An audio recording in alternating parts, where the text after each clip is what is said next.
morning, good morning, good morning, good afternoon, good evening, whatever it is, bro. You know what it is. We're locked in. Ronin Radio, we're back, fresh week. May's feeling good, bro. May is feeling good. And today's show is going to be a big one. So make sure you're sharing this around. Let's get it around the ecosystem as much as possible. The real inventor of the Rona, or maybe that was Cloud White, but either way, one of the biggest Ronas on this planet Earth is here with us today, and we're going to have a great conversation about that favorite network, Ronin. If you're here, let us fucking know. We can see the chats coming through. If you got any questions for us, please, hey, feel free to share them. But today, I'm going to be joined with a lot of legends, so make sure you're locked in. We're going to get started pretty soon. Enjoy the music, though, for the moment. It's a big day. It's a big day, bro. Big news is coming, but I don't know. I might tell you, I might not. Oh, fuck knows, bro. Shout out to all the Ronkies out here. We love you.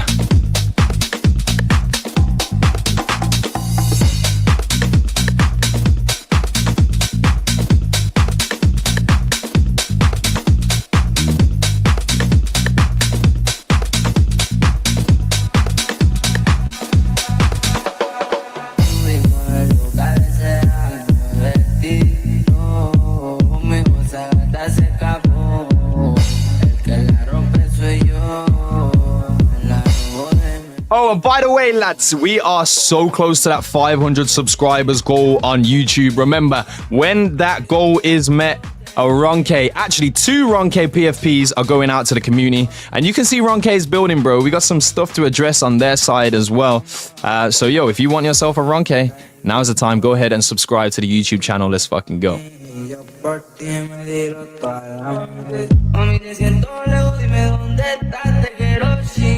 Te voy a arrastrar, déjate llevar, apaga el celular. Si estás conmigo no te va a pasar nada. Si estás conmigo no te va a pasar nada. Mami, te siento lejos, dime dónde estás. Te quiero chingar, te voy a arrastrar, déjate llevar, apaga el celular. Si estás conmigo no te va a pasar nada.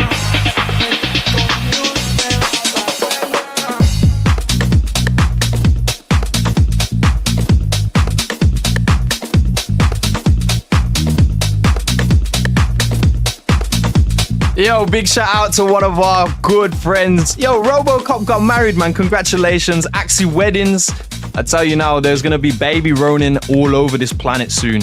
Shout out to everybody that had made a relationship in Axie, bro. It's real. It's real. When they start doing in real life stuff like this, you know it's real, man. Now, shout out to you. Congratulations. And yeah, man, everyone congratulate Robocop.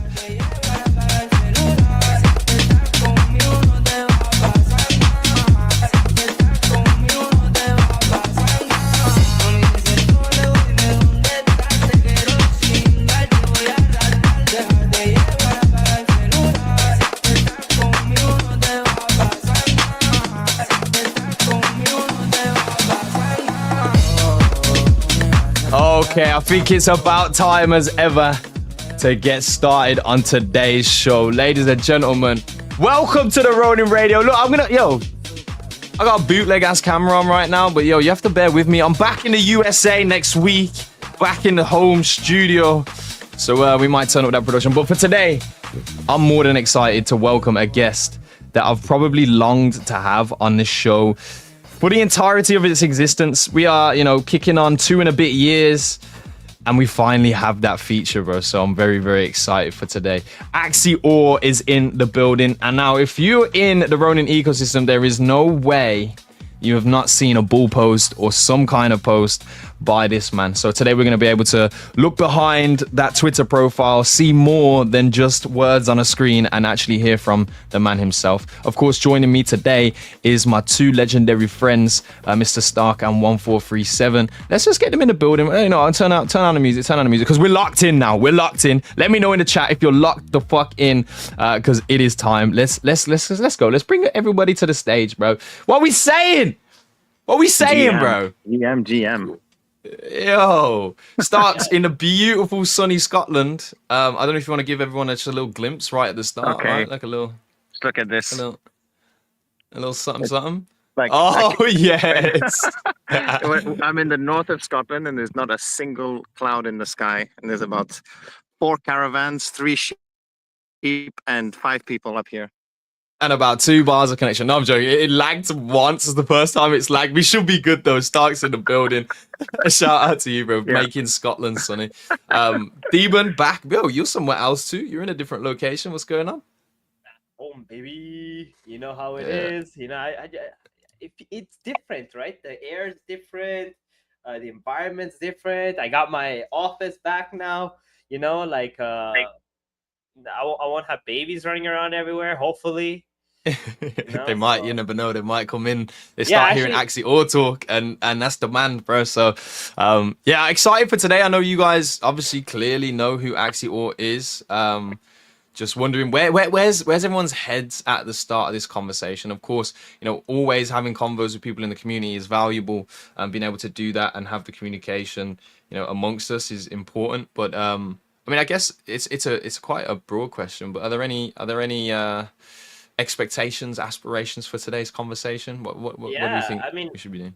the low hanging fruit here is Ron, right? We're gonna talk about Ron mainly.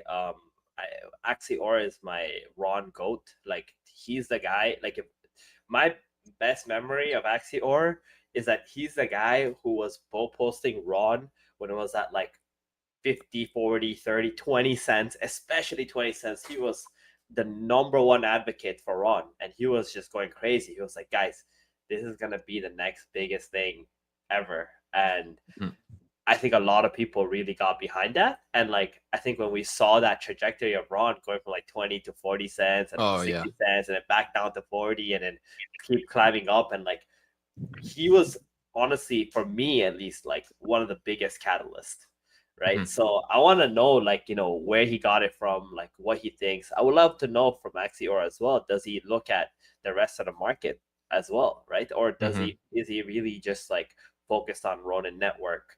I know he made it big during AXS era. So yeah, just like hear about his past, you know, where he comes from, how he got started with all this, and then what's next.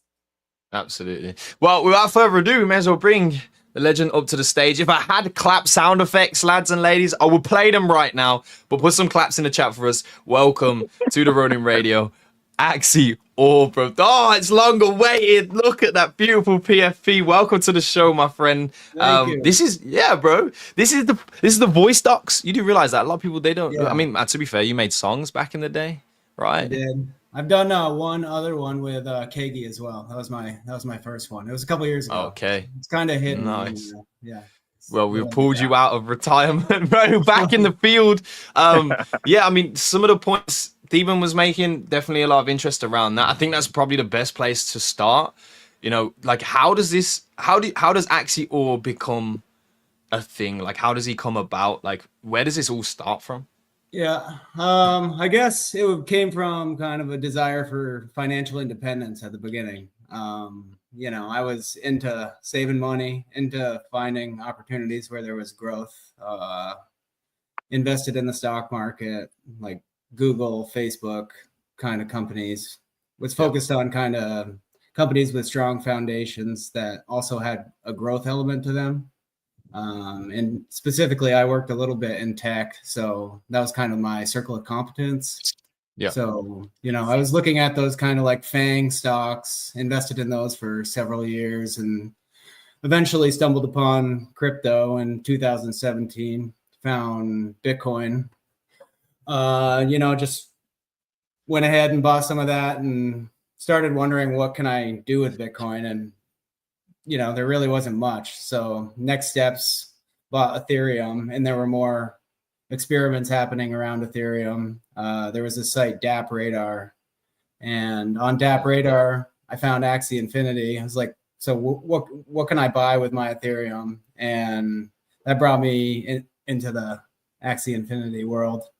And it was early. It was April of 2018. You know, joined the Discord. There couldn't have been more than a couple hundred people in the Discord, like 20 actively chatting at most. So it was all basically just an experiment back then, coming 0 to 1 type situation.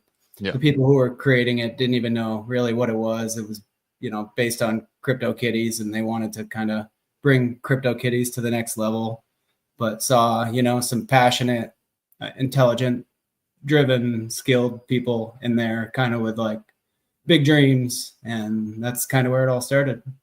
Yeah. Wow, bro, that is the inception point, right? Like, I mean, that's really interesting to me right now. Specifically, there's something that we've been talking around.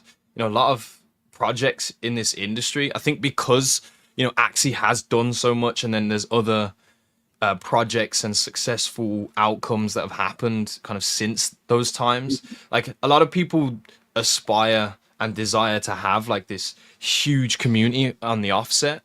And really and truly, like Axie started with such a small group. Obviously, I shared a lot of passion and drive to make things happen.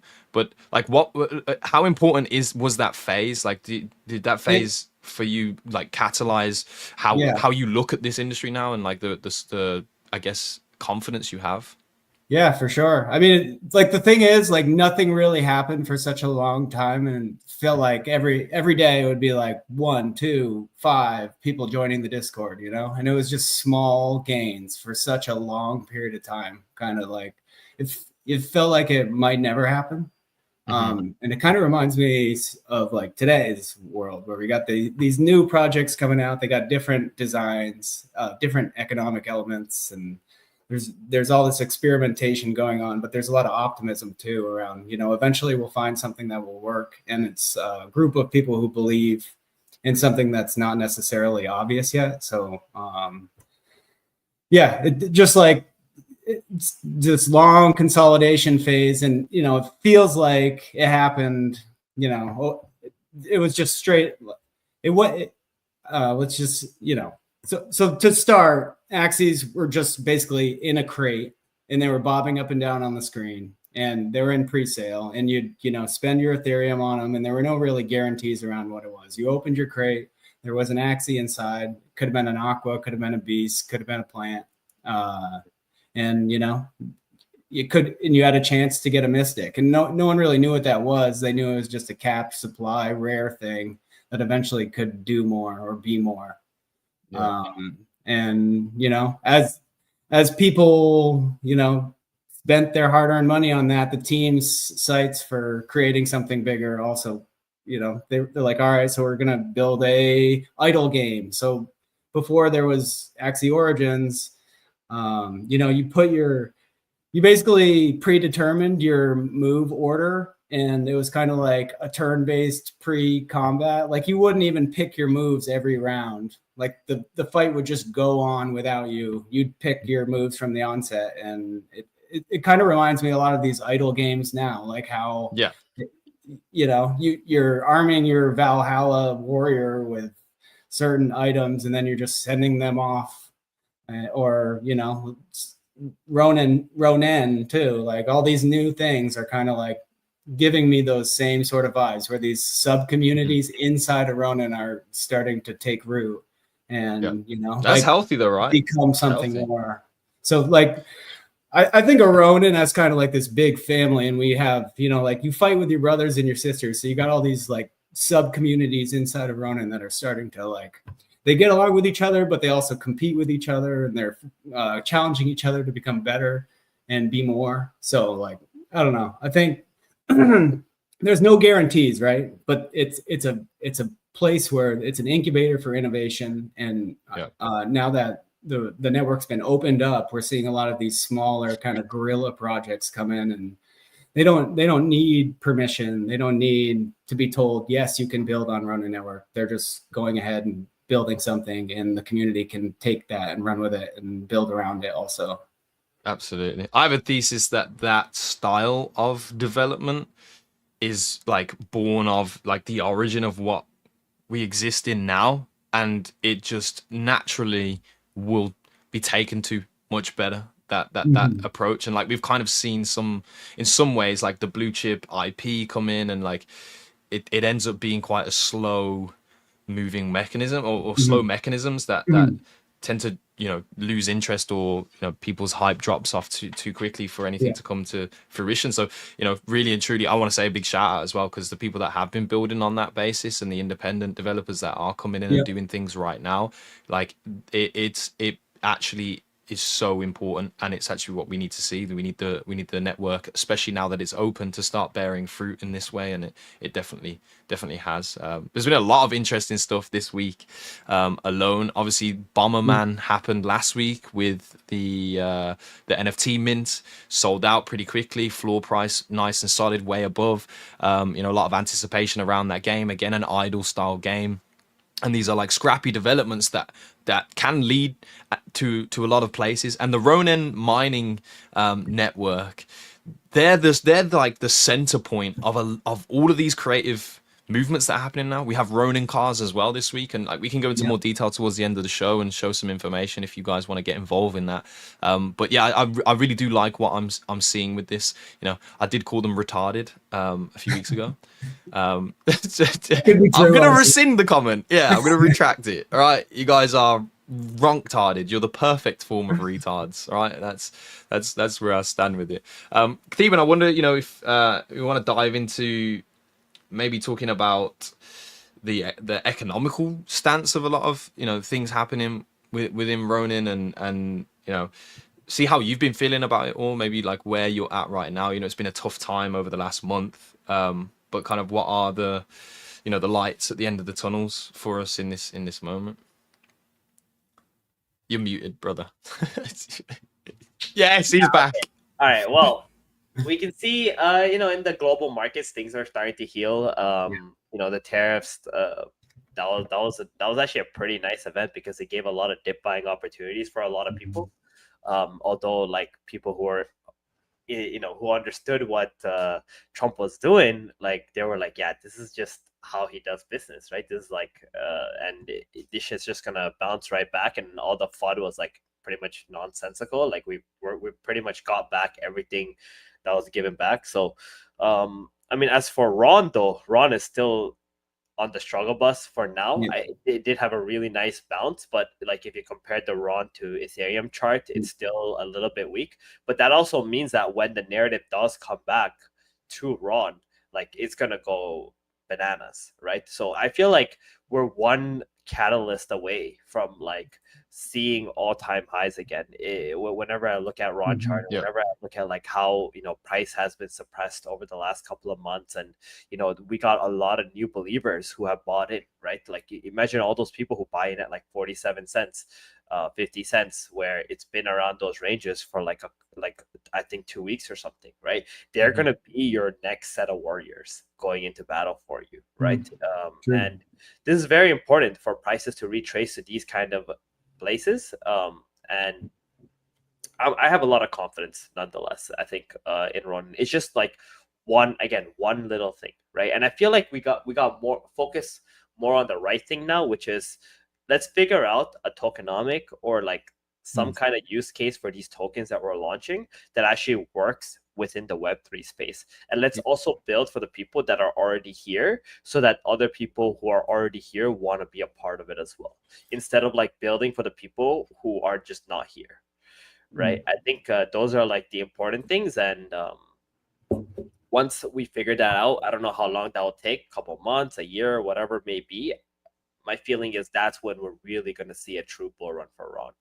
Yeah, absolutely. And one, like, I want to go to your thoughts for sure, or on this, but like one thing I look at here specifically is like if you look at the movements of Ron, like throughout the course of this, like how many absolute successes have we had, on the network? And arguably the last run up, we could say yes, it was Pixels, and then throughout this period we've kind of been deciphering new champions, new projects have come into the network. There's actually been an abundance of projects coming into the network since then, and like we haven't really got to the phase where like, okay, we have another champion, or even to the phase where we have multiple champions, concurrent at the same time. And the optimism around that for me is like if we manage to unlock those features and we do have more than one project that is driving demand and the narrative in the way that we've seen in the past, obviously one with Axie, two with Pixels, and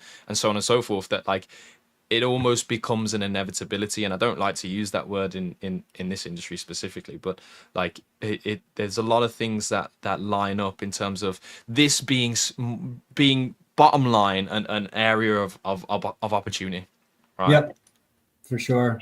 Yeah, I think, just the macroeconomic situation with quantitative tightening, like the government started printing fewer dollars and liquidity kind of just dried up around the globe, right?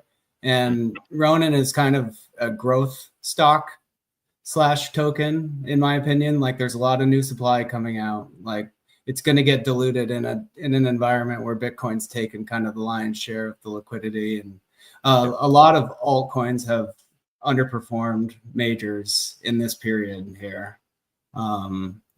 And so like if you sold at 4 and rebuy here, congratulations, but I've held all the way down and I'm not, changing that.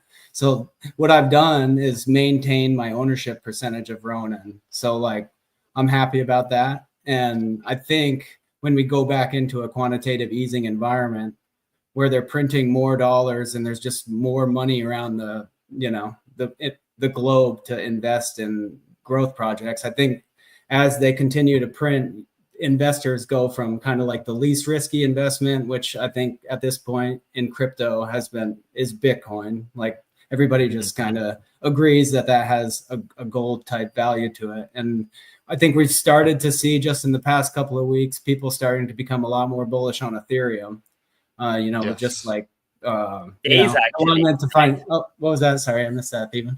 I said just days, actually, right? Yeah, for sure. It seemed like a week ago, 2 weeks ago, everybody was like negative as hell about Ethereum. Like this shit's worthless. It's going to zero against Bitcoin. Everything goes to zero against Bitcoin. And now 2 weeks later, we see one pump against Bitcoin. Everybody's like completely doing a 180 on their heads about how they're talking about Ethereum.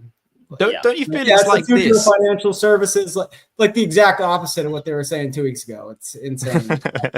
Yeah, people like to flip flop for real. Don't you think this has some kind of weight to it? Like you came here and your first entry was Bitcoin. It was the sovereign ownership. You understood this digital currency, the limited supply, etc., etc. But then you had the desire. Once that understanding was reached, you had the desire. Can I be more creative? Is there more to do with this asset form, right? Like, are we just on a lagging timeline of institutionally that being recognized? I think it's definitely possible. I think Ethereum has a lot of the same store of value fundamental type aspects to it as Bitcoin does. I think the supply issuance has, like with Pectra, I think it's been deflationary ever since Pectra's launched. And, I think we're just started, and Bitcoin has gotten the ratio, Ethereum to Bitcoin's like, what? Ethereum's worth like 2% of Bitcoin right now, maybe a little more. But it's been up to, 8%, 5%, 6%. But it's also like anybody who's actually doing anything in blockchain it's a lot of it's tied to Ethereum. So, but I mean, my main point there in terms of quantitative easing. So like once they start printing money again, like people go down the risk curve. So like when money's tight, everybody's saving their money in Bitcoin because it's gold, right? The uncertainty, it's like precious metals is the safest place to be when there's a lot of uncertainty in the macro markets. Then as soon as they start printing money again, people start searching for growth because they need a place to put their dollars. So, then they go to Ethereum. I mean, Ethereum, I think will be fine anyway. They've built up an amazing fundamental basis. But after Ethereum, there's a lot of like growth companies, right? And when I think about Ronin Network, I think about it as a growth company. So like we have a lot of tokens coming out, right? So we have a lot of new supply. So in order to counteract that new supply, we need to grow. And that means growing revenue. That means growing users. That means growing the amount of value locked you have in your ecosystem. So during a period, and although price has gone down since March of last year, I think fundamentally, like the amount of services, the amount of products that we have on the Ronin network have grown significantly. So like, although the dollars have not followed that fundamental building activity, I think we still are much further along fundamentally. Like, think about it as like an amusement park, like how many rides and how many attractions we have now compared to what we had in March of 2024. So, Yeah. and just the amount of experimentation that is now we're capable of doing in an environment where we're open, permissionless. So now people don't need to get permission through Sky Mavis anymore. They can just build on a network where people who love gaming in their community already are. So I mean, I think as the macroeconomic situation continues to loosen in terms of global liquidity increasing, people are going to be looking for a place to put their dollars. So if we can continue to innovate and build and whatever, I think one of Ronin's biggest advantages, I look around these other L1s and L2s, and we're starting to see other L1s and L2s focus on gaming specifically, like you're seeing Immutable X and Arbitrum. And I ask myself, like, what's different about Ronin? Like, what is our competitive differentiator that makes us stand out from the crowd? And to me, like, our community is what our strongest thing is. Like, we have artists, we have content creators, we have developers, we have pretty much every aspect of builders that there are. So I believe, like, just if we continue to, like, instead of sitting on our butts, we just every day try to do whatever it is we do as an individual best, and use Ronin as a tool to kind of like grow ourselves. Like, we're gonna I think we will eventually strike lightning, just like back in the day when Axie felt like it wasn't necessarily a guarantee for success or going anywhere. But if we continue to just dedicate ourselves to that belief, I think we'll eventually find something that will work and will bring dollars and attention and people to Ronin. And, and then that's where we'll really shine, because we already have that strong community base. Absolutely. Yeah, I love that.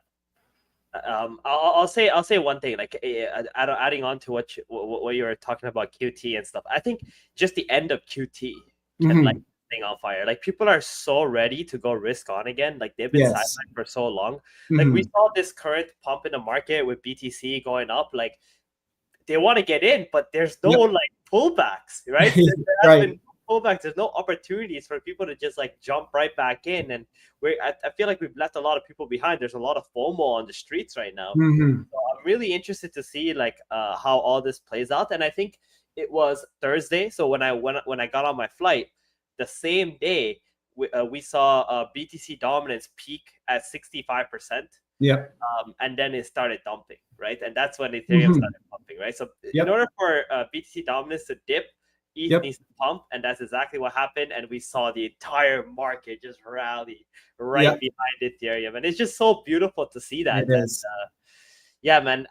There's a lot here. I feel like we as people who are in this industry look at those things and are like, oh my god, it's already happening and blah blah blah. But like, maybe it's all really early still.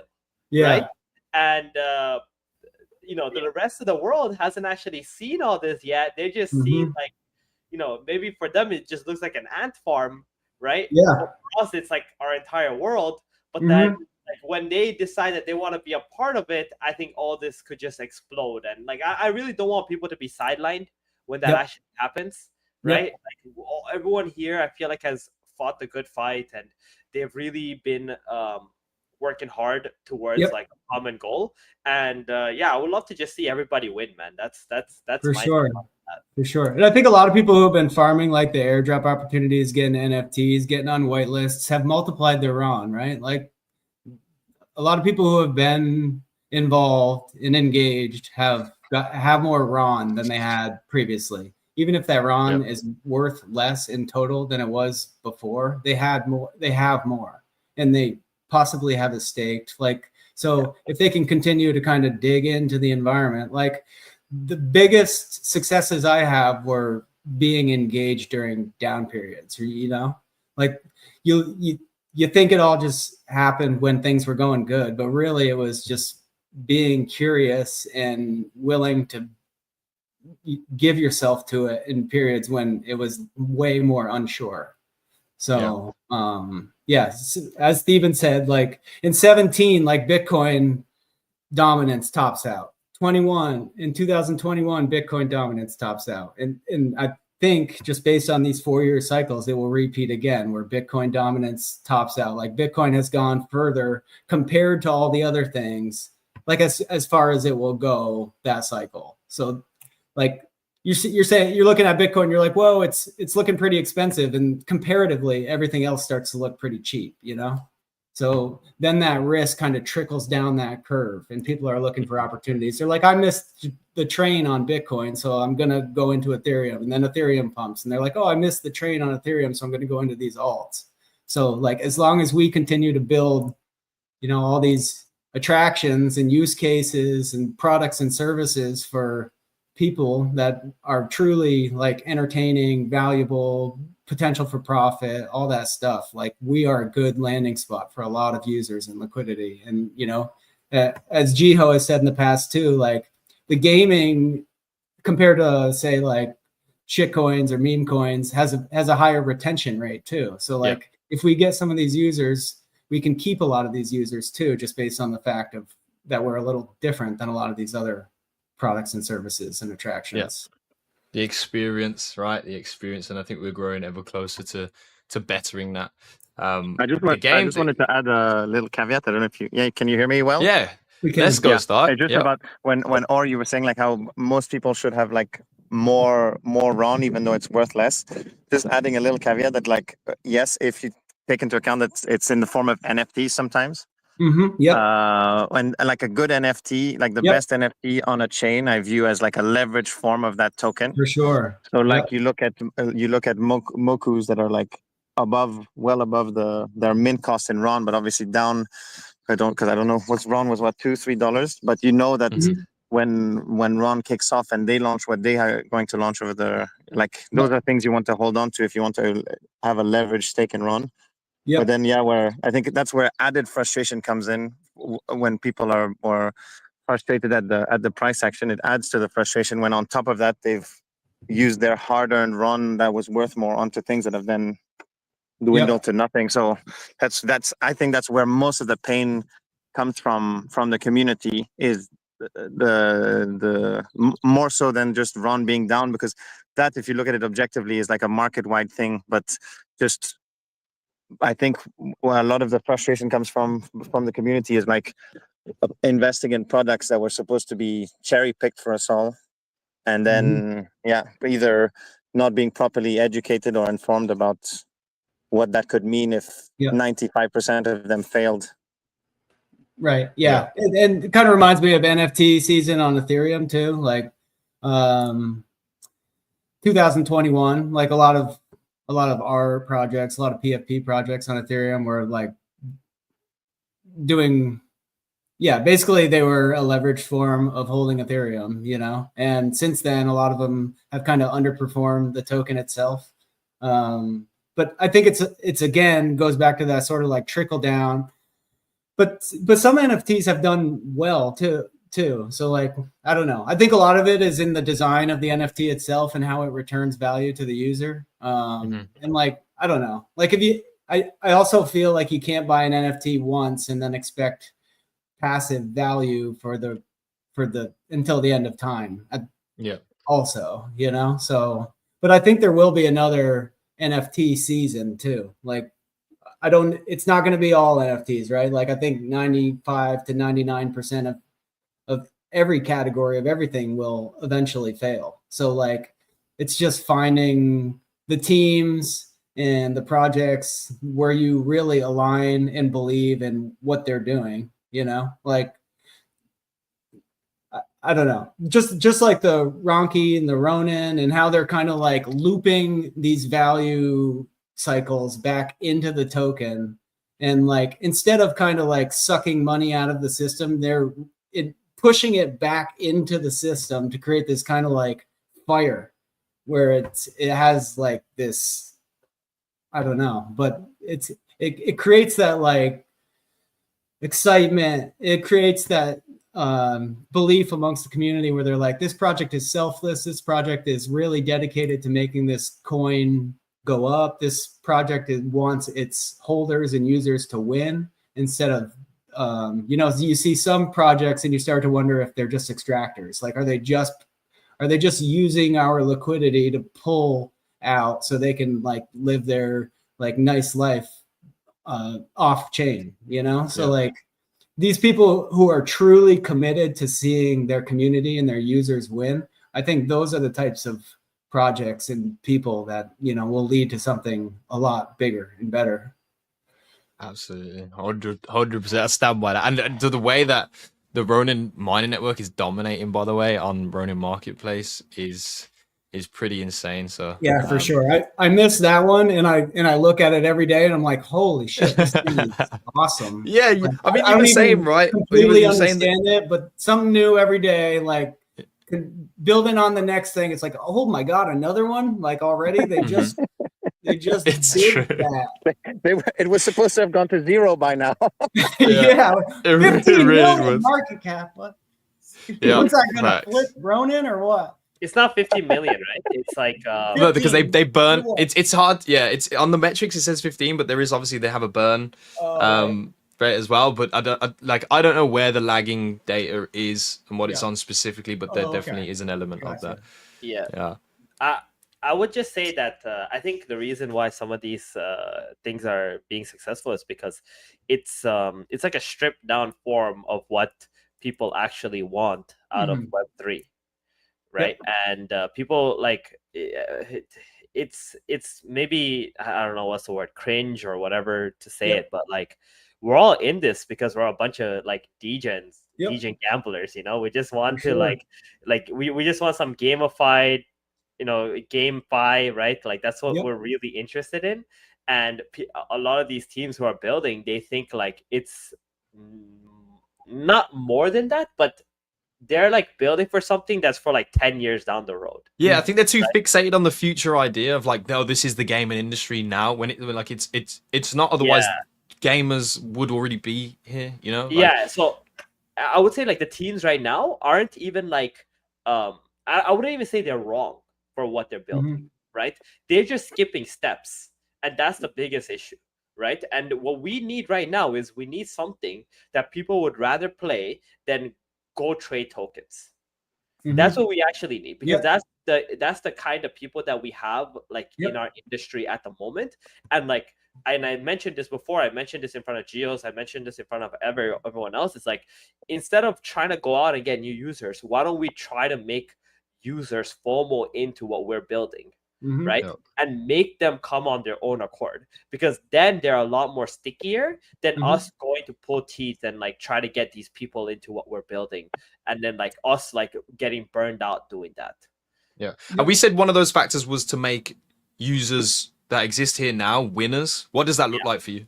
How do we make people winners? What does that actually amount to?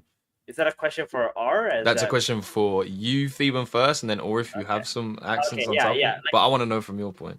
For me, winners is like, showcasing that there is a true not I wouldn't say competition, but I mean everything in crypto is like a competition, but it's masked as if it isn't. Right? We're all PvPing each other. Whenever we trade tokens, we're PvPing, right? If you're making profit off a token, someone else is losing, right? Like that's just the reality of things. So like what I will say winners is like, we got to showcase that like you can come in, you can throw like 2K, 3K, 4K, and then you have an opportunity to be able to like 5 to 10x your money, right? Like that's what people in crypto are actually looking for. It doesn't matter if the win rate is only like between 2 to 5%, right? The stock market win rate is like less than that. It's like 2% or whatever it is, right? If you're like a day trader. So like just being able to show that someone can come in and with enough skill or knowledge or edge or whatever that you can like multiply your money, that will give enough incentive for others to come in and want to do that. That's kind of like also how Axie started, right? I mean, I would also ask, or like, how many people did you have before you guys started, like the first scholarship system started? Yeah, I mean, the scholarship system was basically like lightning in a bottle. I mean, before that, I'd say it was in the high hundreds, low thousands. Yeah. So when you say like high hundreds, low thousand. It's like, that makes me think, right? We're all aiming to have like 10,000, 20,000 users. We make our, stuff go, like our prizes and everything be more spread out, because we think like more people will come if it's more spread out. But in reality, it's like, even with Axie, we just started with like a very small core group of people who are just like winning amongst themselves, right? Sure, some people were losing. That's just the nature of like what we're doing. But like it snowballed from there, right? And you guys were loud enough where like there were people interested and asking, what is that? Yep. Right? What are they doing? Okay, what is a scholarship? Okay, how can I make money? Right? And then we got everybody else to FOMO in. Like, there wasn't any kind of like marketing that was done by the team that made all that happen, right? Yeah. It was more so like created by the community, and the small little community that you guys were like slowly but surely building up. So I feel like that is really the number one way to make this another successful story, and just not skip steps, right? Focus on your community, focus on the people that you already got here. A lot of our games are in that sweet spot as of right now anyway, in terms of numbers, of what you would say your first kind of hardcore fans or user base that are in your ecosystems. That's kind of where we're at with a lot of the games. Aperon, about 1,400 people on a daily basis. Wild Forest, 600 to 700 people on a daily basis. Hydro, even still, people are still checking into their ecosystem at a rate of 500 plus people. And so all these projects are kind of in that sweet spot zone that Axie has once been in, and it's more now about the management or the nurturing of those small, in quotations, groups and sets of people that believe in your product. And I think generally, if we have, like I said, if we have multiple projects really, sharpen their formula, because all of this is just formulas, right? You're just aligning incentives through a formula and how to get an output. But if a lot of these projects, even if multiple of these projects figure that out throughout the course of this year and throughout the year in total, going into 2026, like there really could be some serious winners in this space. And then that does drive the catalyst of FOMO. Like, why am I not in Ronin, looking at these opportunities and sourcing them out? So I agree with it. I stand by it firmly. We've had a lot of talks on it recently. I really want to see it with Axie Origins again now. We got the Axie Origins season 13 update, which we'll talk about at the end of the show. And they haven't decided to remove those rewards yet, ladies and gentlemen. Oh, I love it. But I feel as if even the reveal of the rewards would not be changing was an admittance to the fact that they are looking at changing the rewards. I did say on the show that if they're going to change the reward structure, they should give it wouldn't be this one season, right? Yeah. Maybe they heard me, right? Because it is a good strategic element. Oh, sorry. After that show where we addressed all of that when you were bringing up all those points, Stephen, I think I made a tweet, and then Jetser said that an announcement, just saying like an announcement coming soon regarding that. Yes. So, and then that's when he said that there was, because he obviously lives in India, so that put everything on pause for a week. I think what was happening. So I think at least we're being heard. I don't know. I wouldn't go as far as saying like that things are necessarily going to change, but we're being heard, and it was quick and effective, and we just need to keep, especially because as soon as you said it, as soon as you brought up all those points, it just seemed so obvious that that's the way we need to go, and almost feeling stupid that I didn't think about it before. Because it has that effect, right? Part of the reason why, this is how I felt for a very long time. Obviously, I personally can't say anything because I would just look like, oh, I just want all the rewards to myself or this or that. But I understand how people think. I understand how markets work and what gets attention and what doesn't, right? At some point, it's you just gotta let the child go into danger, right, and get hurt, and then come back, and you're like, well, now you know what it feels like if you go down that path, right? Yeah. So just stay here right beside me where no one can hurt you, and let's just I do that with my children all the time, right? Sometimes I know that they're gonna get hurt. I just let them be like, okay, They gotta experience it, right? You can't Yeah, coddle yeah. forever. It's Yeah, exactly. you can't And, cuddle them. that's what happened with like this whole prizes going wide and all these things, and some of it I didn't know myself as well, right? Like it was gonna happen, like especially with Wallforce or Apron and things like that. Like that was my first experience. Like I was never the type of person who was looking at token like charts and like understanding why things did what they did and like where the tokens are going and all this stuff. It was never my job to do that. I was just purely a gamer, right? I just wanted to play video games. But now it's like, okay, I think someone's got to step up. Someone has to look at this shit. Someone has to understand what the fuck is going on. And for me personally, one of the reasons why I started really like understanding, okay, which game is legit, what's not, especially from like the token aspect and investment aspect, is because I hate watching my friends and my community members get hurt. Like I'm tired of it, to be honest. Like I'm tired of people buying into these trash ass NFTs that have no value because the teams are incompetent or they don't really understand like why like Web3 is a thing or what we're trying to build here, right? Yeah. There's so many people who got burned over like the last year and a half because they just keep investing into things that are just like trending to zero. So I'll keep sharing it and I'll keep telling people like, hey man, look, I think that game will last 3 days. I think that game will last 5 days. I know Gila knows exactly what I'm talking about, right? I remember like telling Logic, hey man, I wouldn't buy that if I were you. Like, and he got out of some great danger just like a couple of days ago. Like it's been really good. I feel like I've been able to add more value in a different type of way now to the people who are close to me. But yeah, like we need a huge shift, man. We need a huge shift. We need. I know like Sky Mavis recently let go of their tokenomics guy who was advising on some of these games. I really hope that whoever's left or whoever they get new is going to be able to really understand what the true problem is and fix that quick time. Yeah, I actually think we're in a phase right now where there is going to be some shuffling. I'm not one to ignore and not address things that are obviously happening in the ecosystem, as a show that comes on and informs people about what's happening in the Ronin ecosystem. What kind of fucking show would we be if we ignored those things and applied legacy media tactics with censorship, etc., etc. Big topic. We ain't going to go into it too much on that side of things, but there is this story buzz around right now that around the Kathleen situation. I don't know if you are aware of it or but I would like to talk about it because I think ultimately whether there's two outcomes, right? Either Kathleen is still here, she's going to return from maternity leave. Kathleen is not still here and her time at Ronin has ended, right?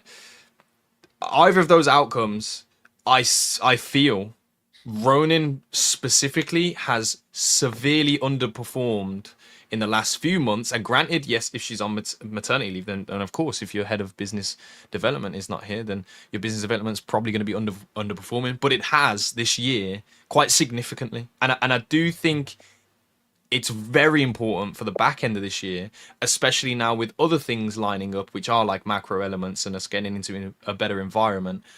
Ronin business development has to be firing on all pistons. So I wanted to just ask you the question, or not really to, highlight and focus in specifically on the situation and the Kathleen story and arc or whatever, but more so on business development for Ronin. Like, what do you think has Ronin done well? And maybe from your perspective, maybe you have ideas or, initiatives that you might think would work really well with Ronin, and kind of what direction in terms of business development should we be going in? Yeah.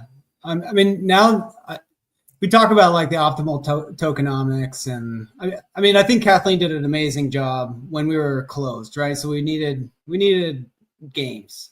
She brought in some awesome big games, and all the credit to her. I thought she did an amazing job.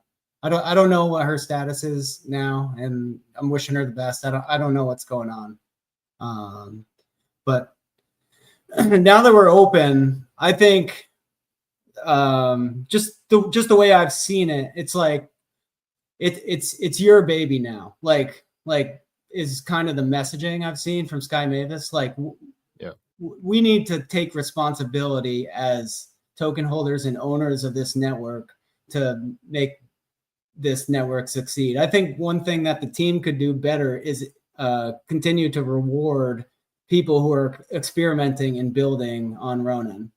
I think it's a huge experimentation playground, and we need to be running as many experiments as possible. We're looking for that, that secret sauce that's gonna be the best tokenomics that'll lead to explosions. Like the more petri dishes we have running around with different designs and different types of people building them and different types of people holding them, I think that will lead to eventual success. So in terms of where I think the team should go with business development, I think we should continue to get new developers into Ronin. And you have all these different types of builders who are building on Ronin. I just think that's our best chance to really strike fire at some point. Just finding something that no one even saw coming, no one even expected. Everybody thinks they know what's coming. Everybody thinks they know what they want. But I think Steve Jobs once said, like, the customer doesn't know what the hell they want until it's already in front of their face and they're using it, So to say that we know all the answers, to say we know what's coming is, I think, a little ignorant, a little prideful. Like we don't know. So our best chance at finding it is by looking everywhere. So I agree with that quite heavily. I don't know. I think the closed network was a lot more Web 2-y in terms of how we're cultivating and building up these product offerings. And now that we've opened, I think we're a lot more like Ethereum used to be. So embracing that and channeling the decentralized aspects of blockchain technology are, you can do it. You don't need permission. Come up with an idea, bring your people together and ship it and see what happens. This is what this new world is. All the legislation has become a lot more pro crypto, pro experimentation. You see the president launching shit coins. If he can do it, we're allowed to do it too. So why, let's not hold back. Let's build whatever we see in our minds that could work. And let's use our hive mind as one of the most powerful communities in blockchain to just build shit and see what sticks to the wall. But yeah, go ahead. Yeah, I just agree with you. I never really took that stance affirmatively, with developers being really the kind of the fuel that's necessary here. Now, obviously, with an open network, you're right. The closed network was very Web 2-y. I like that phrase, Web 2-y. But it was very Web 2-y, and it did limit really. And it's almost like a flip of the narrative, right? If you were in Ronin over the last few years and you kind of got used to and understood the closed network elements and you liked them, then suddenly we're not.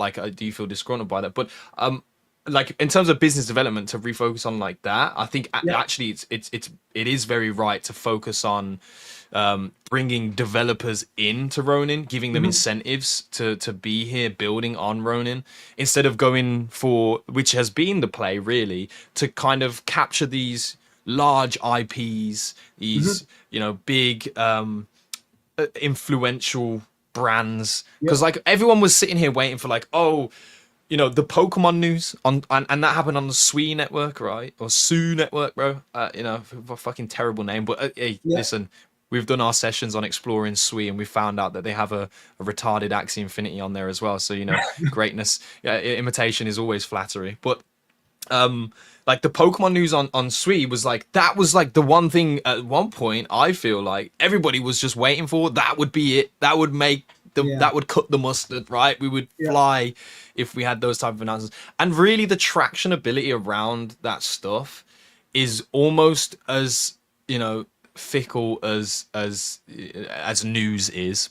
Sell the news, whatever. It's very fickle, and I think the substance 100% will come if we develop in the manner of bringing developers here. And there was a stat I came across the other day, and it was actually talking about, in the traditional internet, the total number of developers that exist in comparison to the ones that exist here in blockchain and develop on blockchain, like, is so stupidly tiny that there's so much opportunity for devs to kind of come into this realm and it be like, they get that buzz, they get that, oh shit, this is new, this is new, right? Like, and then they want to get involved with those things. I think bringing developers here to Ronin and incentivizing those developers is a great stance. And even the Ronin, I mean, we can't find Ghost, by the way. No one fucking knows who Ghost is, but I'm sure that whole thing's just given, yeah, he should be given something though, bro. Because at the end of the day, like, he's leading the charge.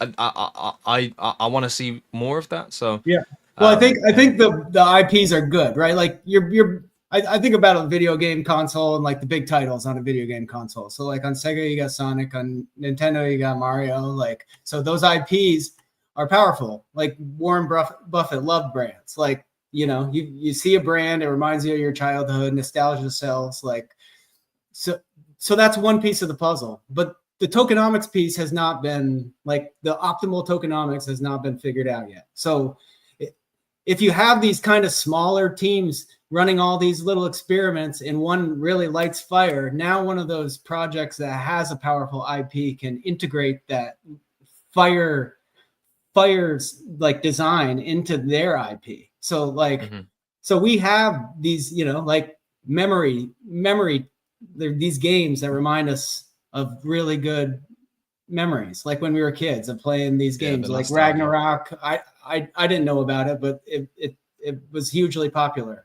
in Asia. So like, if one of these small teams can find out a way to sustainably create some amazing tokenomics, and then that can get built into, and then also like Cambria has introduced these new elements that we haven't seen on Ronin Network before, that all the other games were kind of like copying the same style, the same tokenomics pattern, like, and they're all doing the same thing. So like, if we're just trying these new things and we can find something different that's a little different and interesting that attracts people, then those can, it's not easy to integrate that stuff, but if you find something that is worthwhile, then it could be worth doing that. So just, I think it's both. Like, the brands are important, but I don't think, they are what they could be yet, but I think having them is a good start. But another thing in terms of what the Sky Mavis team, I think, could focus on is just like the technology of the blockchain. Like, I think DeFi is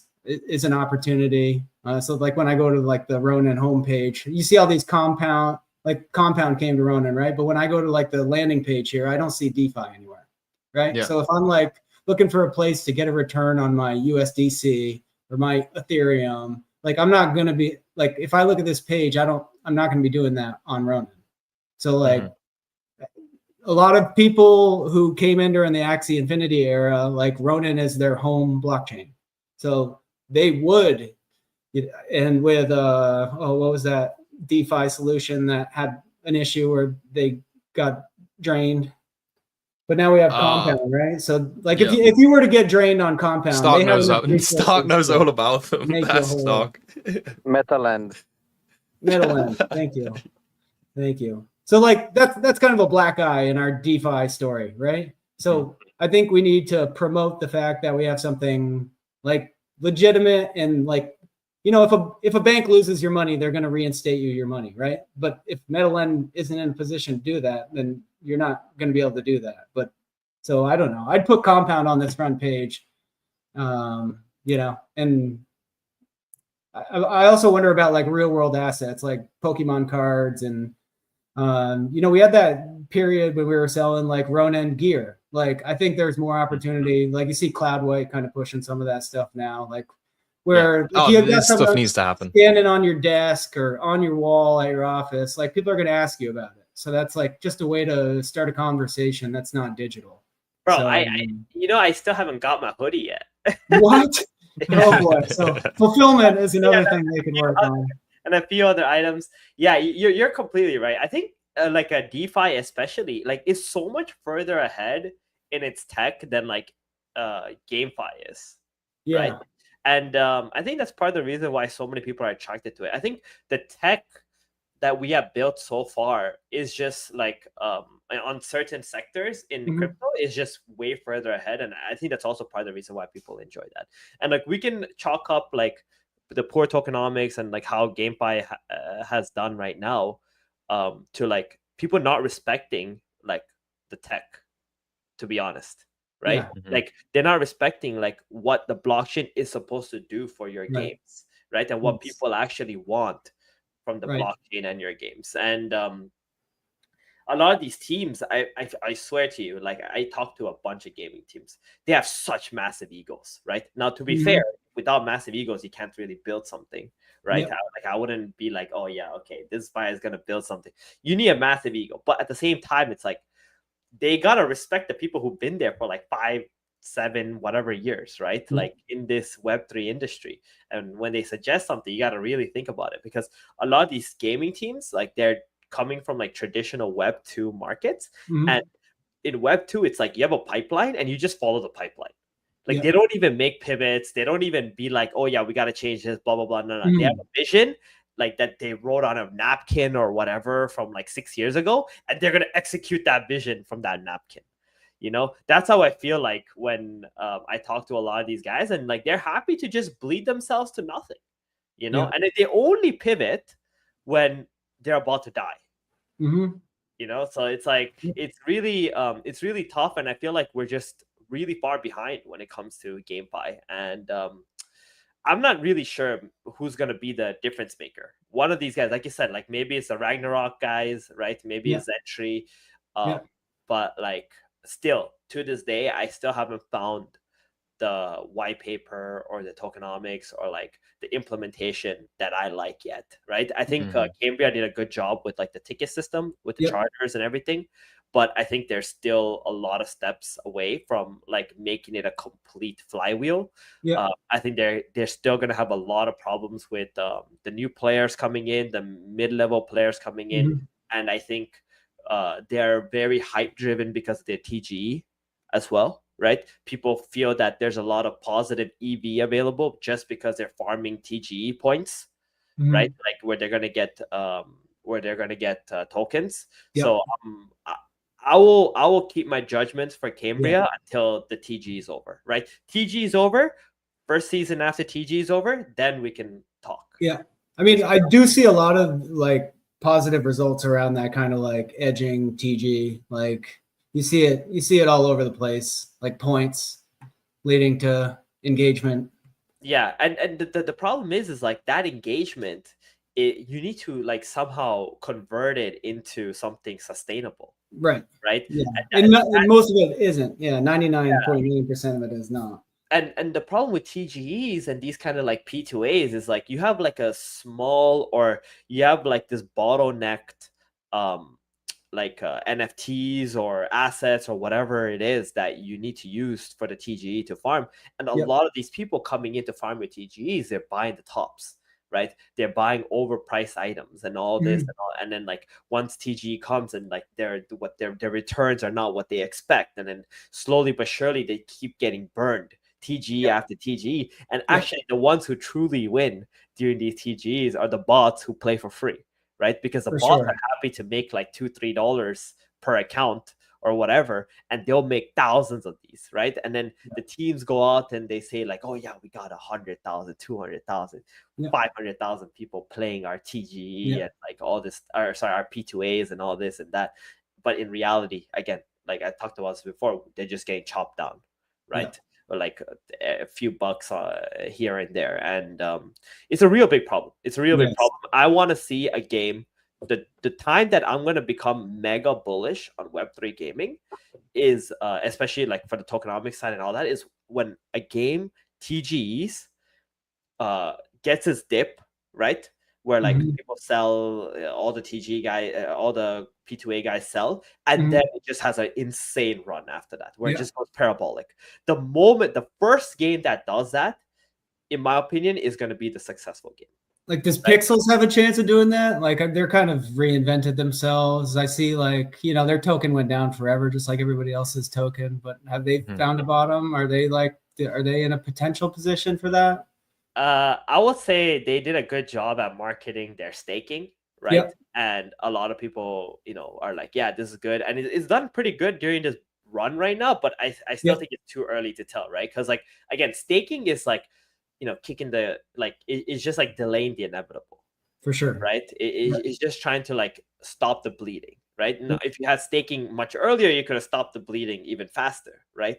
They're gonna need to really innovate something more, and they're gonna need to like get back the confidence of their older players, right? Yeah. Because like most of them are still down 95%, right? Yeah. So until they're down like maybe 70 or 60%, where they're like, oh, maybe there is hope for a comeback. Yep. Like I think it's still gonna be a tough road for them. For sure. Yeah. I mean, there's just so many potential designs. Like I don't know if anything is like truly sustainable at this point. Like it's just going to last forever, Like I mean, Axie Infinity's gone through multiple cycles. They've had to rebuild themselves. Like, yeah, I don't know the final answer, but I don't think anyone does. So we're all just in this together. I would say Axie is like the closest thing to having a successful product right now, because when they Origins, like the team said themselves that like the last season or the season before this one, that was the first season where they were profitable. Like they actually got back more, but obviously that's because they introduced Metamorphosis. And what's going on right now is people aren't morphing anymore. They're just using the morphs from the previous seasons to like play into the next season. So maybe last season they weren't as profitable, but like they're almost there, right? Gotcha. Where they do have the like risk to earn element within their game, and it's a game that everybody can play, right? It's not like a physically taxing game. I think that's also an important part when it comes to Web3, where you have a game that is not like physically taxing, because games that are physically taxing, like Cambria and like, Apron and these kind of games, you're really making like a niche within a niche, where like you want, like you said earlier, right? Cambria's got something like a poker type element, right? But that's actually the entrance fee, the money stuff. Poker is a really popular game because any whale can come in and just play at any time. Right. Yeah. Right. Because all they need is their intelligence to actually play the game. So you can play at whatever level you want to. Like I feel like a lot on Ronin, like there's a lot of games where it takes a lot of time. And like if you just say you don't have a lot of time, but you have capital, right? Like and then kind of like the paymaster system in Cambria, I feel like tapped into that a little bit, where like if you just had capital and you didn't want to spend like 100 hours a week on grinding on a game, like where can you make a return on your investment, or at least having a chance to make a return on your investment? So like having those types of games, or at least like, and I think the scholarship model is a little bit like that. If you own a bunch of mystics now, you can get a return. If you own a bunch of land, you can get a return and split it with the people who are actually doing the hard work. But I think kind of like that, more things across the spectrum, where if you have money and not a little time, you could like, that's a way to attract new capital and big users, having those types of systems where someone can easily just throw down whatever amount of money and easily find people to use to either play the game, or I don't know the best design, but just making it so there's options for people who have a lot of time and not a lot of capital, and then being able to marry that up with people who have little time and more capital. We want those whales to want to play the game though. Like they're arguably the most important. Yeah. Exactly. Like I don't want the whales to go and give their assets to a scholar to play. Like I want the whale themselves to feel that's one thing with Axie I found is like I feel way more disconnected from the game than I did back in the day. Like when I was actually playing and engaging. I mean, the game for me, a lot of like back in the day, was actually finding undervalued mystics and flipping them. So that was a different game. And, I played Origins but the scholarship system really kind of pushed me out to more of a management type position than like enjoying the game. So there is that. And it's the same with the homeland too. Like, all my land is being run by Cairo's guild. And so like, I don't play homelands anymore, even though I love the IP, but I'm not that close to it anymore. You know, Yeah. I would like to hear everyone's opinion on this too. Like, you just got me thinking about something that I forgot about. It's like when they added AXP, like you were talking about how you used to trade like mystics and flipping them and so on. Uh, when they added AXP, I was thinking like, what did whales also do before? And actually, they love to breed, right? Whales Yep, love they to breed did. because they Yep, didn't have to play; they could play the economy game. When for they added sure. AXP, they killed breeding, Yep. right? Because they wanted the whole like Yeah. what is Vertical it, vertical progression. progression. Oh my Dynamic god, NFTs. Yeah. I hated that. Like that's the shit. Like I was like, guys, vertical progression works in like an MMO, not in like a card game. It Yeah. doesn't make any sense, guys. Like this is what Yeah. I was the one who was talking Changing about the it. card. I got so much flack from whales like Baranar and like all these other guys, like because I was saying that why are we having vertical progression in a card game? It doesn't make sense. But you can see how like that was the last point where I feel like the whales got pushed out of Axie as well, Yep. right? Agree Because with that. people are so, again, I hate this so much, and I'm sure you guys are the, like you guys will say, I was the first one to say this whole going Y shit was like a bunch of bullshit, like it just doesn't work. And I think vertical progression was another one of those things where like they wanted more people to like be committed to like a few sub like axes and whatever and do stuff.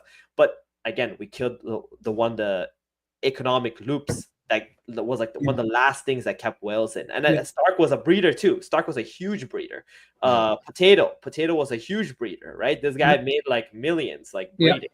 And like he just went on to other games. He got burned in other games because they didn't have like that amazing economic loop that Axie had, right? So yeah, I would love to hear what you guys think about that too, because like, do you think there's any way that we can somehow bring that back, or do you think like it was actually a good direction that we took?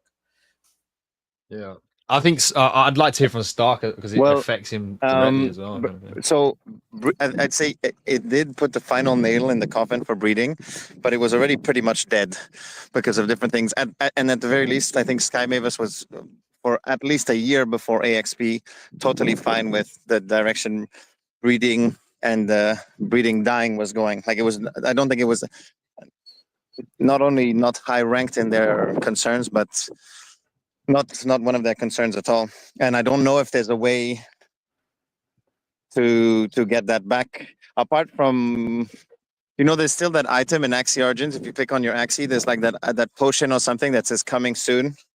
And so maybe some sort of incorporation of, because breeding will come back at some point, right? We will need Axies at some point, and it's just like if AXP is the core of all of these mechanics, and especially the MMO, it can only become more and more important.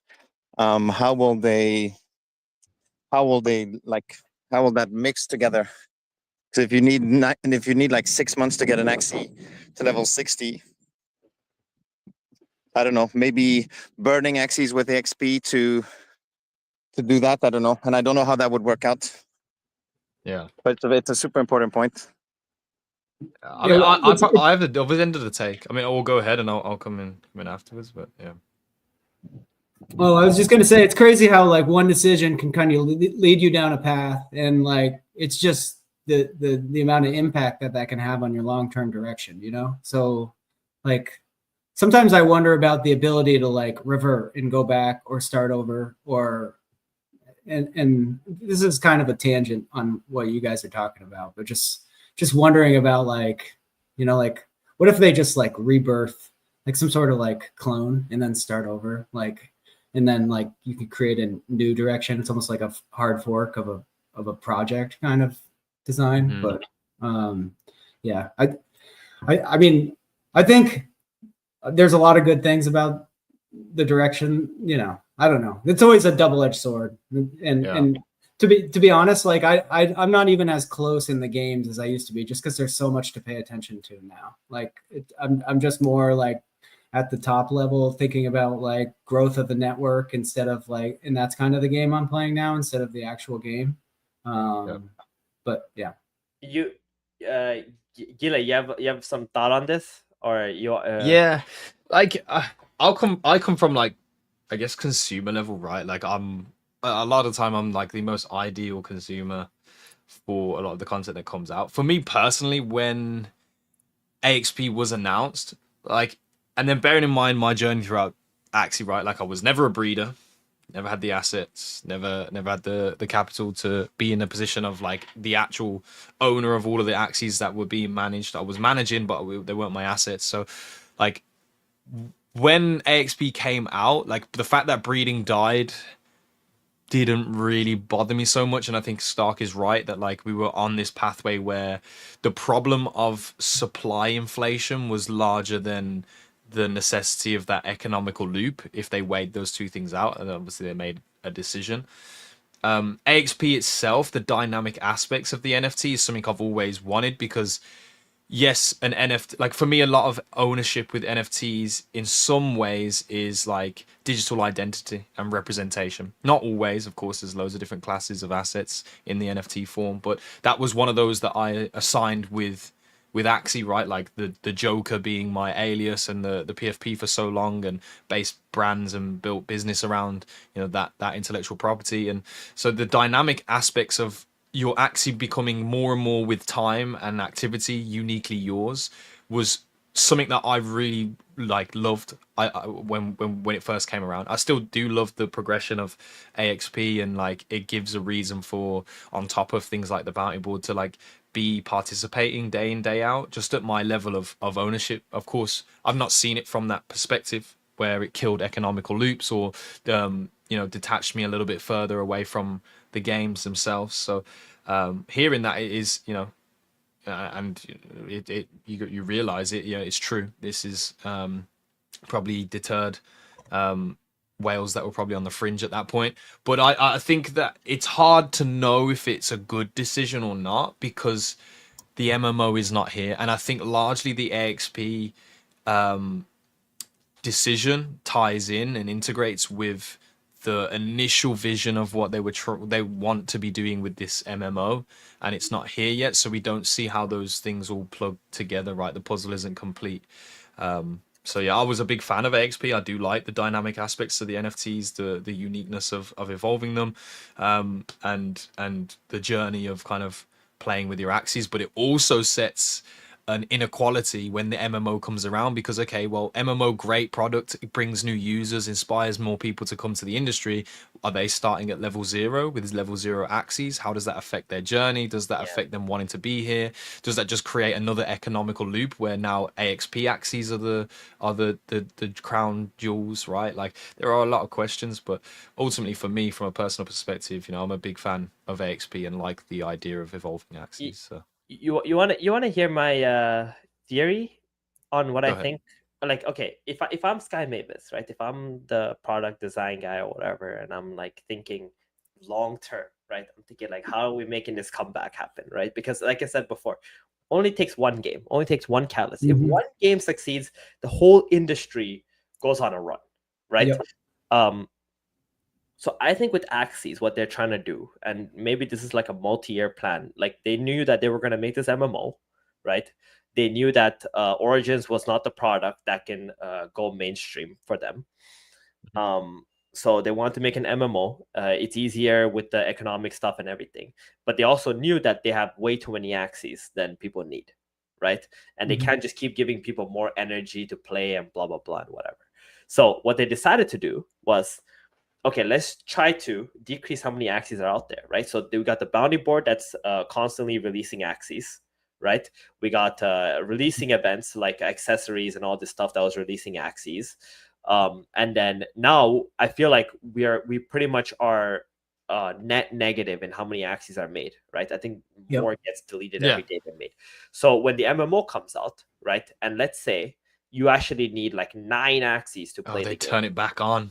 Right? Let's say you need 9 axes or something to have like the full experience, to have a team and all this and stuff like that. And let's say all the people who signed up or like who want to play, and you know, we can do some calculations, and you can be like, oh well, you know, the game can fit like maybe 1 million users, right? But what happens when there's 1,100,000 users who want to play the game? Right? What happens when there's 2 million users who actually want to play the game, right? Each one of those axes are going to multiply in value. Yep. And now suddenly there's actually a reason to breed again. And this starts with like what happened back in 2021, and the reason why SLP like boomed and why like axes were freaking like $300 to $500 a piece was because there were just Demand. too much supply. demand. Exactly. There was just too many people who wanted to actually just play the game. So I think my feeling, my theory is that maybe they want to run it back, right? Yeah. And I have a feeling a lot of people who burn axes right now are gonna regret it. Like, Oh, don't say that, bro, because I've been burning them like they're fucking. well, to be fair, if you have AXS, if you're getting AXS in return for burning axes, it's kind of the same. It's right? it equates itself, Right, even though it's right. not equal. And Stark always gets mad at me for never calculating the return on investment of actions. But So yes. I think those things are gonna be the biggest, like the most amazing. I think that's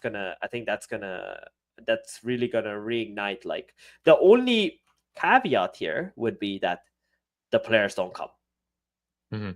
Right? And this is a problem that a lot of games have already faced, right? The players just don't come. So we have to make sure, like, maybe the goal is actually to shrink it even more. Maybe we go from 11 million to like 5 million axes, right? Then you make the people who are already here also fight for it. And then we're like, oh, guys, we got to get scholars again. We got to get more Yep. SLP. We got to start breeding again.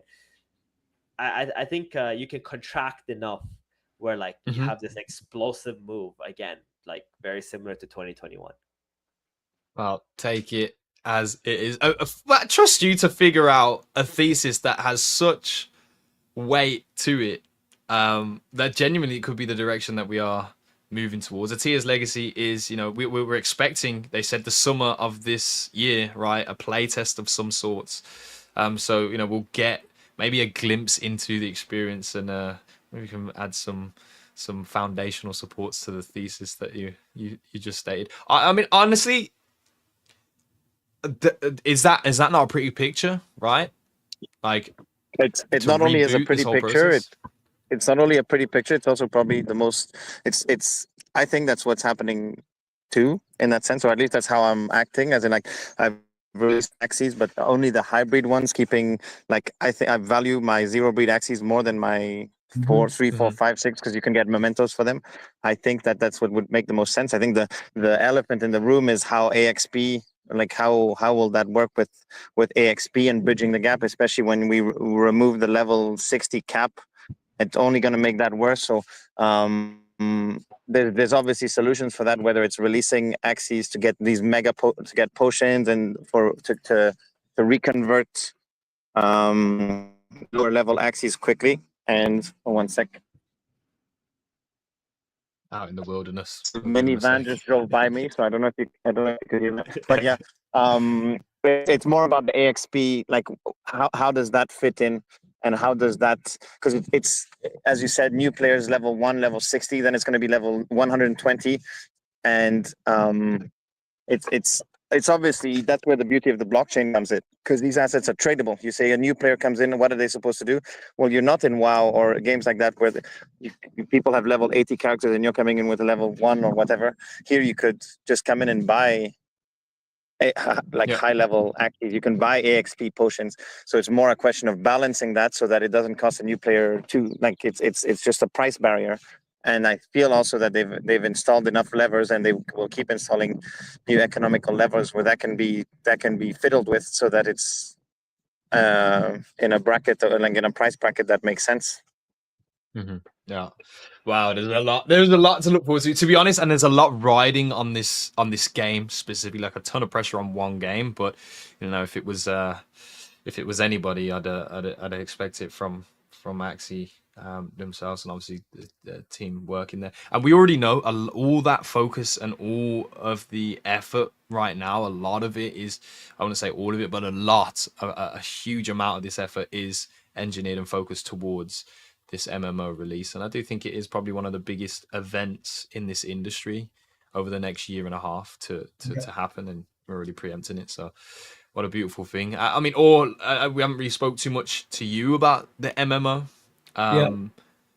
This was something, was this spoken of a long time ago? Like, did you always expect this to happen? What are your thoughts on the MMO? I think land was kind of the big promise back Mhm. back when I was more involved with Axie. You know, they had a land sale. They were, I think, primary purpose was kind of just was raising funds at that point. It's kind of like a hard period of, was it 2019 maybe?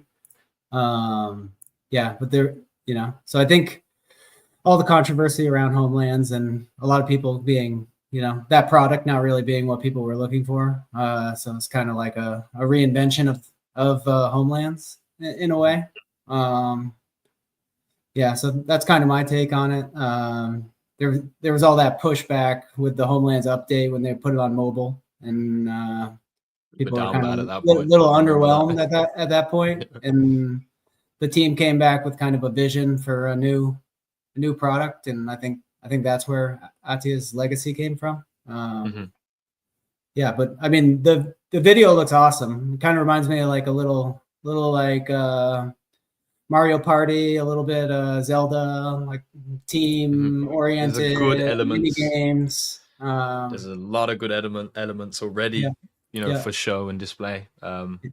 Soon. Yo, this is your first time hearing about the Axie MMO. Get ready because the summer, at some point, there will be a playtest. So, and if you're not positioned, you might not even be allowed in for that playtest. You might have to sit and watch some cunt like me play it on a stream, which won't be terrible, but it might be your only option. So get into the ecosystem now. And by the way, the crown jewels, they've already stated it is economically and within the game worlds is the collectible Axies. And right now, to be honest, with like we're saying, macro conditions, they're probably as cheap as they may be over the course of the next few years. And if you see a successful MMO, they might be untouchable. So here's your entry into Axie right now. I want to do something. All right, we've been here for an hour and a half. I feel like we could sit here and we could like go through a whole host of different topics and conversations, go down tangents and everything. I think we'd really have a great conversation and in that aspect. But I wanted to do something today where you are an incredible tweeter, right? Your posts are slapping, like 9 times out of 10 they are slapping. So I wanted today to end the show by me making a post but you writing it for me. All right, that's what I wanted to do. But before we get to that, I think the last thing I would like to hear from you all is you were saying you're playing like the top-down game now, like you've been in some ways removed from the actual game experiences itself, and that the game that you are playing is the growth of the network. What is your North Star for growth of the network? If you were to action out, a plan from here forwards, in the most immediate, like what are the things that stick out to you as like, we need to do this, Ronin needs to be doing this, Ron needs to beat this? Yeah, I think what Ronin Network needs to do to grow is a lot of what they already have been doing. I mean, I think a lot of kind of where we are today is a result of the macroeconomic stuff. I think we've done the network has done a lot of good building over the past year and a half, even since March of 2024. Like we got to $4, right? And the price has not performed well since then. But if you look at the network then and you look at the network now, and you just come from like an amusement park sort of perspective, like there are more things to do for every kind of user on Ronin than there was back then. But so I think just continue to like, as a community member, continue to be yourself. Like I was watching the Lego movie with my kid yesterday, and what is it, Vitruvius, like the master builder wizard guy, says like, don't worry what others doing, you must embrace what's special about you. Like So kind of just like look inside and like just for me, like I was kind of just holding the token, like I'm just not doing anything except for holding the token and tweeting. But now that the token price has gone down, like I'm like engaged again. I want to be engaged. It feels good to spend Ronin on NFTs. It feels good to investigate each project and provide feedback and just kind of understand the tokenomics and kind of project forward to where things might be going on each individual project. So just being disconnected. I kind of was like losing my my perspective, my touch about like seeing into the future. So like as a user of the Ronin network, if I'm invested in Ronin and I want the Ron token to succeed, I feel like just being engaged and adding whatever my skills and strengths are to the ecosystem is productive. So like you said to me, I'm a good tweeter. So I think I'm a good writer too. So I can kind of take complex ideas and simplify them into short sentences that are like powerful. So like that's kind of what I like to do is I find something I align strongly with, then I want to take that complex idea like and simplify it, bake it down to the simplest kind of like emotional alignment. Like I feel that, and you know, so now I'm kind of like a connection creator. So if you're a developer, build. If you're a content creator, create videos. So basically the same sort of stuff that we have been doing, but just you know, just keep double down. And you know, I Jiho has said this a lot, but like Ronin is a ladder. Like I think we've all kind of developed our professional skills since the time we came to Ronin. Like we're and like you got that formal professional environment where you're kind of like going 9 to 5 every day. You put on your shirt and tie and all that, whatever. But this is the next generation of skill building. So like when you're on Ronin, there's this personal development aspect to it where you can challenge yourself every day to get better at whatever it is you're chasing. So I think, you know, as a community, like Ronin Network is really a collection of people. So as individual people, just cultivating our desire to become better and then having the discipline to practice that every day and find joy in it. Like even when it's not always easy. So like when it's hard, like just remembering we're lucky to be here and be playing this game and be together. And so just everybody doing their part. Like the biggest advantage to Ronin to me is like we're the grittiest community in blockchain. Like you know, There's no irony in the naming network, right? Is something that I'm kind of taking away from the things that you said. Like truly, you know, as much as yes, this is blockchain, yes, this is tech, the Ronin network, when you boil it down, is the collection of humans that it congregates. And you know, as washy as things may seem, as like emotional goop, you know, some people don't like that stuff, but really it's a lot of that ignorance that drives them down the mad path. Really, when you look at it, at the end of the day, if people in the network are improving, they're practicing Kaizen, they're getting better at the things that they do, if that includes a collective of developers, content creators, you know, artists, engineers, economists, if they're all getting better collectively together in a network, and that network is Ronin, the Ronin network itself should bear fruit, and we are seeing that. So big shout out to you all, man. Let me just say it's been a pleasure. one more thing. Like when I came, I wasn't a leader by any means, and I still don't consider myself like when I talk to myself as like a leader per se. But like you guys have become leaders. Like there is an opportunity to become a leader here. Like so, if you commit yourself to it and build, like you can go from 0 to 1 yourself. So. Absolutely. Oh, it's time to tweet, bro. It's that time. Let's make a tweet, bro. We can totally meme. We can provide the most ground-shattering piece of advice in someone's life today. We honestly could like just generate an image from Grok and just post that. What would you like to tweet today? I kind of like where we were just at, that sentiment around the network. Okay. Maybe that could be our focus here. All right, so ooh, the spotlight. geez, I don't know, man. You are the Ronin network. Oh, If you want Ronin to succeed,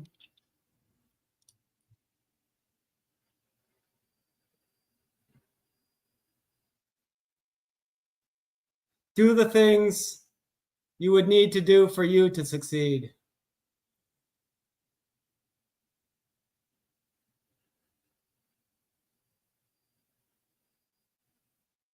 every day, every single fucking day.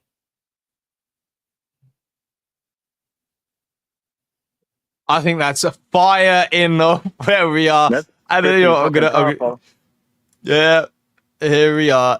There it is. And I'm gonna tag you in this, bro. We're gonna set this post live. Listen, if you enjoyed today's show, make sure you go and support this. Let's put it around. Let's get it across the ecosystem. I truly believe that though. The network is not ironic to be called a network. It is about the cultivation of the people here, from all the way down to the newcomers, people that are just here to play games, have fun, make friends, get married, have babies, all the way through to our engineers, our highest level at Sky Mavis as well. So there's your message. You are the Ronin network. If you want Ronin to succeed, do the things you would need to do to succeed yourself every day, every single fucking day. And on that note, I'm gonna rug the shit out of all of you guys here. Shout out to Axie Orbo, thank you for coming through. Yo, we are back on Thursday. I'm not gonna lie, we had a little glimpse of a conversation around DeFi, and we're not really doing it where we can do better. I think maybe I have a little thing up my sleeve to let you guys know how better we will do. You'll have to stick around for that on our later shows throughout the week. Thursday, we'll be tuned in with Bruce from Moku. So all of the Mokis out there, if you want some alpha, it's going to be the show for sure. A lot of cool things coming. And yeah, just absolutely thankful for all, being here today, bro. Appreciate you and genuinely been an inspiration over the last 2-3 years. It's it's dope, man. We love it. We love it. Amazing too, dude. All you guys. We gonna keep it. We gonna keep it coming. We gonna keep it. Oh wait, Theban, you got something huge to tell the folks today, right?